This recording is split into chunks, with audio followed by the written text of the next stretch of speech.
Doctor Faraz সাহেব বলেছেন যে বাংলাদেশের যত বড় বড় হসপিটালগুলো দেখেন সেগুলো বেশিরভাগই আমাদের নেত্রী দেশনেত্রী বেগম খালেদা জিয়ার সময় বিগত 15 বছরে যে সরকার ছিল সেই সরকার কোনো খাতেই না শিক্ষা খাতে না চিকিৎসা খাতে বা অন্যান্য খাতে কোনো খাতেই তেমন কোনো উন্নয়ন বা অগ্রগতি করতে পারে নাই। কারণ ছিল যে তারা 15 বছর রাষ্ট্র ক্ষমতায় ছিলেন ঠিকই, কিন্তু তারা ছিলেন দুর্নীতিগ্রস্ত। আর দুর্নীতিগ্রস্ত থাকার কারণেই তারা জনগণের জন্য যে উন্নয়ন বরাদ্দ, সেই উন্নয়ন বরাদ্দগুলোকে তারা নিজেদের পকেটে ঢুকিয়েছেন এবং সেই টাকা বিদেশে পাচার করেছেন। সেই জন্য সাধারণ মানুষের চিকিৎসা ক্ষেত্রে বলেন কিংবা অন্যান্য যে সকল ক্ষেত্র রয়েছে, অবকাঠামো উন্নয়ন বলেন, কোনো খাতেই কোনো উন্নয়ন তারা করতে পারেন নাই। সুতরাং সেই সরকারের দুর্নীতির কথা বললে অনেক লম্বা সময় লাগবে। শুধু একটা কথা বলে শেষ করব, বিগত 15 বছরে তারা এই যে মানুষের কষ্টার্জিত অর্থ, সেখান থেকে তারা ব্যাংকগুলোকে খালি করে এবং আমাদের যে শ্রম বাজার বিদেশে রয়েছে, যে শ্রমিকরা বিদেশ থেকে টাকা পাঠায়, সেগুলো বিভিন্নভাবে তারা তাদের পকেটে ঢুকিয়ে এই টাকাগুলোকে বিদেশে পাঠিয়েছেন, পাচার করে দিয়েছেন এবং সেটার পরিমাণ হলো 28 লক্ষ কোটি টাকা তারা বিদেশে পাচার করেছেন। এবং করোনার সময় আপনারা দেখেছেন যে কি দুরবস্থা ছিল আমাদের চিকিৎসা ব্যবস্থায়। সে সময় কিন্তু মানুষের অনেক বেশি স্বাস্থ্য সেবার প্রয়োজন ছিল, কিন্তু তখন ধরা পড়েছে যে স্বাস্থ্য ব্যবস্থায় আমাদের কত দুর্বলতা রয়েছে। সেই দুর্বলতাগুলো করোনার কালীন সময় কিন্তু দেখা দিয়েছে। আবার এই যে এখন ডেঙ্গু মশার প্রাদুর্ভাব হচ্ছে, ডেঙ্গু রোগীদেরকে সামাল দিতে পারছে না হসপিটালগুলোতে, তখন বোঝা যায় যে কি পরিমাণ অব্যবস্থাপনা আমাদের হসপিটালগুলোতে রয়েছে। সেই করোনার টিকা আনতে গিয়েও তারা দুর্নীতি করেছে। মানুষকে জীবন বাঁচানোর জন্য যে টিকা দেওয়া হবে সেখান থেকেও তারা লোপাট করেছে।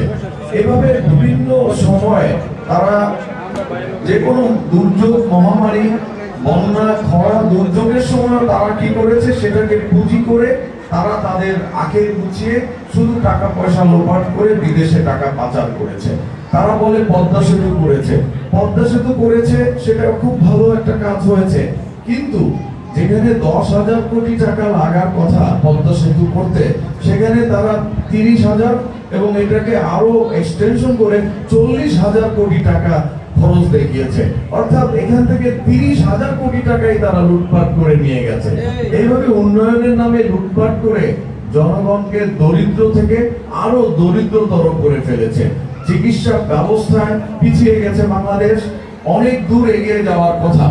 এখন আমাদের নেতা তারেক রহমান বলেছেন 31 দফার ভিত্তিতে যদি আমরা দেশ পরিচালনা করার সুযোগ পাই, তাহলে কি হবে, সবার জন্য স্বাস্থ্য সেবা নিশ্চিত করা হবে, সবার জন্য শিক্ষা ব্যবস্থা নিশ্চিত করা হবে, সবার জন্য এবং ভালো চিকিৎসা ব্যবস্থা, ভালো শিক্ষা ব্যবস্থা।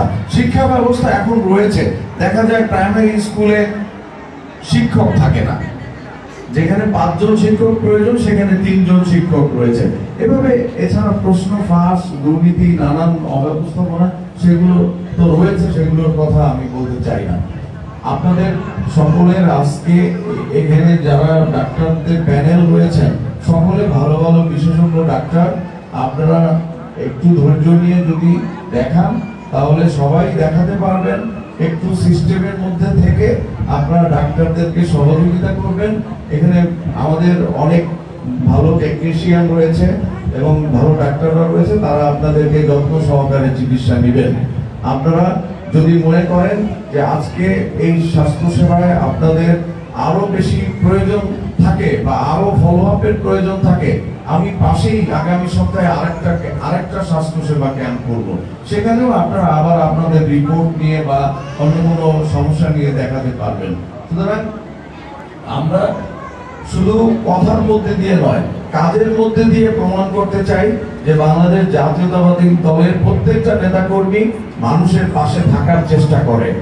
বন্যার সময় পাশে ছিল, করোনার সময় আমরা পাশে ছিলাম, শীতের সময় আমরা পাশে থাকি, ঈদের সময়, কোরবানির সময়ও আমরা আমাদের নেতাকর্মীরা কিন্তু আপনাদের পাশে থাকে, বিভিন্ন ভাবে থাকে। আমরা সেই মানসিকতা নিয়েই এসেছি। আজকে যে আমি স্বাস্থ্যসেবা দিতে এসেছি আমার উদ্যোগে শুধু তা নয়, এখানে যারা এখানে উপস্থিত হয়েছে সহযোগিতা করছে, ডাক্তারগণ সহযোগিতা করছে। আমি উদ্যোগ নিয়েছি ঠিকই, কিন্তু এই ডাক্তারগণ যদি না আসতেন, আমাকে সহযোগিতা না করতেন, তাহলে কি এটা সফল করতে আমি পারতাম? আমি পারতাম না। কাজে এখানে প্রত্যেকের ভূমিকা রয়েছে এবং প্রত্যেকের সহযোগিতা আন্তরিকতা দেখাচ্ছে বলেই আজকে এত বড় একটা কাজ করা সম্ভব হচ্ছে। সুতরাং আপনাদের আর কথা বলে সময় নষ্ট করতে চাই না। আপনাদের সকলকে ধন্যবাদ, আমাদের ডাক্তার যারা রয়েছেন তাদেরকে ধন্যবাদ, সবাইকে ধন্যবাদ।